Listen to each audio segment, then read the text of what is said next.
Hello friends, ये CDP का video lecture 2 है। तो इसमें हम पढ़ेंगे जीन पियाजे के संज्ञानात्मक विकास की जो अवस्थाएं हैं वो कौन कौन सी हैं, यानी कॉग्निटिव डेवलपमेंट स्टेजेस। तो फर्स्ट स्टेज जो आती है जीन पियाजे की वो है सेंसरी मोटर स्टेज। इसकी जो समय सीमा है 0 से 2 वर्ष होती है। इसको इंद्रिय जनित दामक अवस्था भी बोलते हैं। और उनकी जो सेकेंड स्टेज है इसको प्री ऑपरेशनल स्टेज बोलते हैं। इसकी समय सीमा है 2 से 7 वर्ष। इसको पूर्व संक्रियात्मक अवस्था भी बोलते हैं। और उनकी जो तीसरी स्टेज है उसको कॉन्क्रीट ऑपरेशनल स्टेज बोलते हैं। इसकी समय सीमा है 7 से 11 वर्ष। इसको मूर्त संक्रियात्मक अवस्था भी कहते हैं। और फोर्थ स्टेज जो है उनकी फॉर्मल ऑपरेशनल स्टेज है, जिसकी समय सीमा है 11 से 15 वर्ष। इसको औपचारिक संक्रियात्मक अवस्था भी कहते हैं। अब हम जो है इन अवस्थाओं को एक एक करके जानेंगे। जैसे पहली अवस्था है सेंसरी मोटर स्टेज, 0 से 2 वर्ष है। तो इसमें होता क्या है, बच्चा बहुत ही छोटा होता है, तो उसमें आप उससे क्या एक्सपेक्ट कर सकते हैं, उसके मतलब क्या क्या क्वालिटी होगी। तो जो बच्चा है, child use his her senses, मतलब वो अपनी जो सेंस होती है उसको यूज करता है, उसी से चीज़ों को समझता है। और जो सेकेंड आता है क्वालिटी, वो आती है senses are teacher in his particular stage.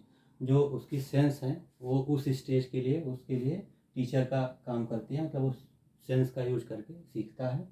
उसके बाद थर्ड पॉइंट टच फील, वो चीज़ों को छू करके फील करके जो है सीखता है चीज़ों को।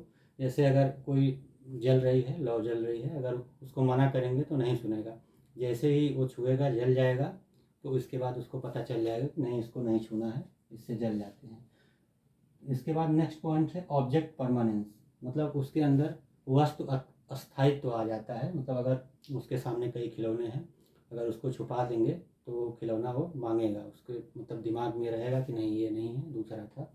उसके बाद आता है डिफर्ड इमिटेशन, मतलब वो नकल करता है कुछ देर के बाद चीज़ों की। जैसे अगर देखा किसी को दाढ़ी बनाते हुए, पापा दाढ़ी बना रहे हैं, तो थोड़ी देर के बाद वो उस चीज़ की नकल करेगा, वैसे वो भी करेगा। उसके बाद नेक्स्ट पॉइंट आता है गोल ओरिएंटेड बिहेवियर, मतलब उसका लक्ष्य निर्देशित व्यवहार होता है। अगर उसको कोई चीज़ चाहिए तो चाहिए, फिर उसका ध्यान उसी पे रहेगा और इधर उधर की चीज़ों को वो नहीं मतलब मानेगा। उसके बाद जो उनकी नेक्स्ट स्टेज आती है प्री ऑपरेशनल स्टेज, उसके कुछ पॉइंट्स होते हैं। जैसे इसमें आता है पहला ईगोसेंट्रिक स्पीच, ये जो होती है 2 से 7 वर्ष की होती है। इसमें जो बच्चा होता है वो मतलब खुद से ही बातें करता रहता है और अपने आप को वो डायरेक्ट करता है कि जैसे अगर कोई खिलौना है, उसमें अगर उसको सीक्वेंस में लगाना है तो अपने आप से ही बात करेगा कि इसके बाद कौन सा पार्ट आएगा, इसके बाद क्या आएगा। और उसके बाद नेक्स्ट पॉइंट आता है इंट्यूसिव रीजनिंग, मतलब वो मतलब बिना किसी लॉजिक के चीज़ों को सीख रहा है, मतलब उसका कोई तर्क और वो नहीं है, बस वो सीख रहा है, उस स्टेज में वो चीज़ों को सीख रहा है। उसके बाद नेक्स्ट पॉइंट आता है इरिवर्सिबिलिटी, तो बच्चे के अंदर अपरिवर्तनशीलता का गुण होता है। मतलब अगर उसे कोई चीज़ दिया है कि अगर ये दे दिया गया उसको कि 2 into 5 जो है वो 10 होता है, तो अगर उसको ये दे दिया गया है 2 into 5 तो वो बता देगा 10 है। लेकिन अगर उसको 10 दे दिया गया है तो वो रिवर्स में नहीं आ पाएगा, मतलब इधर नहीं आ पाएगा वो कि 10 जो है 2 into 5 भी लिखा जा सकता है, मतलब उसके अंदर इरिवर्सिबिलिटी का गुण होता है।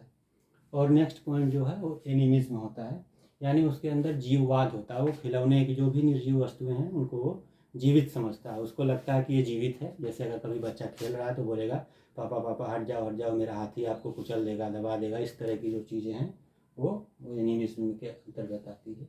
उसके बाद जो थर्ड स्टेज है उसको कॉन्क्रीट ऑपरेशनल स्टेज बोलते हैं। इसके क्या क्वालिटी होती हैं, इसका पहला पॉइंट है इंडक्टिव थॉट उसके अंदर डेवलप हो जाता है। जो भी बच्चा है, चाइल्ड है, वो जो है लॉजिक अबाउट कॉन्क्रीट थॉट देने लगता है।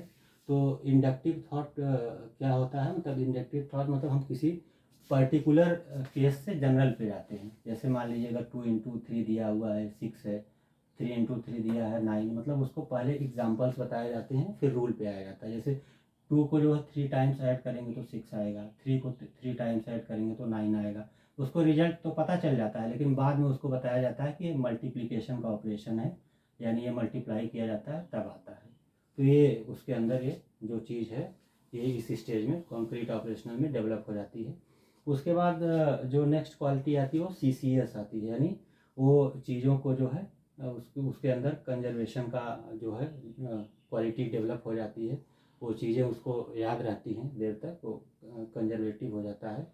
उसके बाद जो नेक्स्ट है क्लासिफिकेशन, उसका वर्गीकरण करने लगता है चीज़ों को, जैसे कपड़ा है तो पहनने की चीज़ है, इसका अलग एक स्कीमा हो गया, खाने की चीज़ है तो अलग स्कीमा है, तो इस तरह से वो क्लासिफिकेशन करने लगता है, चीज़ों को अलग तरह से छांट के वो रख सकता है, क्लासीफाई कर सकता है।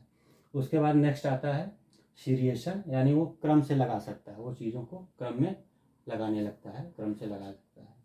और उसके बाद जो है उसके अंदर इस स्टेज में जो है रिवर्सिबिलिटी का जो थॉट है वो डेवलप हो जाता है, यानी जो बच्चा इस स्टेज में नहीं जान पा रहा था कि अगर 2 × 5 है तो इसको हम 10 लिखते हैं, तो 10 से 2 × 5 भी लिख सकते हैं, तो इस स्टेज में आता है कॉन्क्रीट ऑपरेशनल स्टेज में, तो उसके अंदर जो है ये क्वालिटी डेवलप हो जाती है, यानी कि जो है वो रिवर्सिबिलिटी भी उसके अंदर डेवलप हो जाती है। उसके बाद नेक्स्ट पॉइंट है डिसेंट्रेशन, यानी विकेंद्रीकरण। अगर वो किसी चीज़ को जैसे पहले देखता था बच्चा तो सिर्फ उसको देखता ही रहता था, किसी एक चीज़ पे फोकस रहता था, लेकिन इसमें क्या होता है वो उसको हर चीज़ को देखेगा, जैसे अगर कोई कुत्ता है तो उसको देख रहा तो देखेगा अच्छा 4 पैर होते हैं, 2 आँख होती है, 2 कान होते हैं, मतलब उसके हर पहलू को वो देखेगा, तो मतलब उसके अंदर डिसेंट्रेशन का जो है क्वालिटी डेवलप हो जाती है विकेंद्रीकरण की। और उनकी लास्ट स्टेज जो है फॉर्मल ऑपरेशनल स्टेज, जिसको औपचारिक संक्रियात्मक अवस्था बोलते हैं, तो इसमें क्या होता है कि उसके अंदर दोनों, यानी जाहिर सी बात है कि अब बच्चा बड़ा हो गया, लास्ट स्टेज है, इसकी समय सीमा 11 से 15 वर्ष, तो इसके अंदर दोनों तरह के जो है वो थॉट डेवलप हो जाते हैं, वो चाहे इंडक्टिव हो या डिडक्टिव हो। यानी इंडक्टिव में क्या होता है, हम पर्टिकुलर यानी जो है पर्टिकुलर से जनरल की तरफ जाते हैं, और डिडक्टिव में क्या होता है जनरल से पर्टिकुलर में जाते हैं। जैसे यहाँ पे उसने सीख लिया कि 2 का 3 टाइम्स अगर ऐड करेंगे तो 6 आएगा, 3 को 3 टाइम्स ऐड करेंगे तो 9 आएगा, तो ये मल्टीप्लिकेशन का ऑपरेशन उसने यहाँ से सीख लिया। अब उसको जनरल रूल पता चल गया मल्टीप्लिकेशन का, तो अब उसको अगर दिया जाएगा 3 × 2 या 2 × 3, तो उसको पता है मल्टीप्लिकेशन का ऑपरेशन है, वो सीख गया है, तो जनरल से पर्टिकुलर पे आ जाएगा, 6 हो जाएगा इसका आंसर, 3 × 3 9। तो ये होता है उसके अंदर इंडक्टिव और डिडक्टिव दोनों तरह के जो थॉट होते हैं वो डेवलप हो जाते हैं। फिर जो है नेक्स्ट पॉइंट है ऑब्स्ट्रैक्ट थिंकिंग, यानी वो अमूर्त चीज़ों के बारे में सोचने लगता है, जो चीज़ उसे दिखाई नहीं दे रही है, वो देख नहीं सकता है, उसके बारे में भी वो सोचने लगता है, उन सब चीज़ों के बारे में, तो अमूर्त जो चिंतन होता है वो उसका डेवलप हो जाता है। नेक्स्ट है हाइपोथेटिक डिडक्टिव थिंकिंग, यानी वो जैसे साइंटिफिक थिंकिंग उसके अंदर डेवलप हो जाती है कि अगर चीज़ें हो रही हैं तो क्यों हो रही हैं, कैसे हो रही हैं, कहाँ से हो रही हैं, तो इस तरह की चीज़ों के बारे में वो सोचने लगता है। तो आइए इसको एक बार रिकैप करते हैं। तो आपको अगर याद रखना है तो जीन पियाजे के संज्ञानात्मक विकास की अवस्थाएं, तो उसको कैसे याद रखेंगे आप, तो इसका एक शॉर्ट फॉर्म में ट्रिक बना लीजिए, SPCF, SPCF, ठीक, इससे आपको याद करने में आसानी होगी। S for sensory motor, P for pre operational stage, C for concrete operational stage, F for formal operational stage. अगर आप इंग्लिश में प्रीफर करेंगे तो आपको याद करने में आसानी होगी, हिंदी में थोड़ा जो है कठिन हो जाता है याद रखना इसको, इस तरह आपको सिंगल टर्म ही याद रखने पड़ेंगे। तो इसकी स्टेजेस याद रखने के लिए सबसे पहले आप ये टर्म SPCF यानी इसको याद रखिए। S फॉर सेंसरी मोटर, इसकी समय सीमा जो है वो 0 से 2 वर्ष होती है। और फिर नेक्स्ट आता है प्री ऑपरेशनल स्टेज, इसकी समय सीमा जो है 2 से 7 वर्ष होती है। उसके बाद नेक्स्ट स्टेज आती है कॉन्क्रीट ऑपरेशनल स्टेज, इसकी समय सीमा जो है 7 से 11 वर्ष होती है। फोर्थ आ जाती है लास्ट फॉर्मल ऑपरेशनल स्टेज, इसकी समय सीमा 11 से 15 वर्ष होती है। तो अगर आप इसको याद रखते हैं इस वर्ड को SPCF, तो आपको ये याद करना बड़ा ही आसान हो जाएगा, आराम से याद कर सकते हैं। और अगर बच्चा छोटा है, अपनी मतलब 0 से 2 वर्ष की स्टेज में है, तो क्या ही एक्सपेक्ट कर सकते हैं, वो आप देखते भी होंगे सारी क्वालिटी उसके अंदर होती है, उसके अंदर भाषा का विकास नहीं होता है, कन्वे नहीं कर पाता, तो ये सारी चीज़ें हैं। तो आप इसको देखिए एक बार, और कोई डाउट आता है तो कमेंट सेक्शन में बताइए, फिर नेक्स्ट वीडियो बनाएंगे। मिलते हैं आगे नेक्स्ट वीडियो में। Thank you very much.